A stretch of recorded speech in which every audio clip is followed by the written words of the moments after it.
Кыргыз Республикасынын президенти Садыр Нуркожоевич, Ош шаарынын тургуну катары жана Ош шаарынан шайланып келген эл өкүлү катары сизге өзгөчө ыраазычылык билдирем.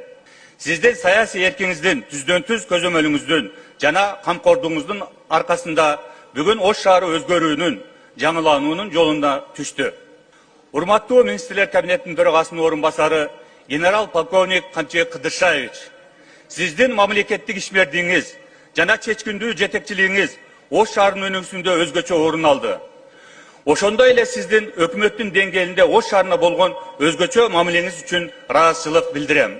Урматтуу Ош шаарынын мэри Жеңишбек Шерматович, сиз шаардын башчысы катары акыркы кыска убакыттын ичинде чоң өзгөрүүлөргө дем берип, шаар тургундарынын ишенимине ээ болуп, тынымсыз эмгек кылып келе жатасыз.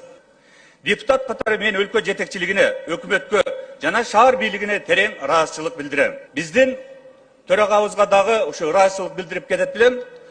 Себеби 30 жылда болбогон ремонт, мынау ак үй ремонт болуп атат. Буга дагы ушул мен ойлойм төрагабыздын бүт демилгеси. Рахмат, Бек мырза, сиз бир жакка кетип атат окшойсуз го, баарыбызга эле рахмат айтып атасыз. Рахмат.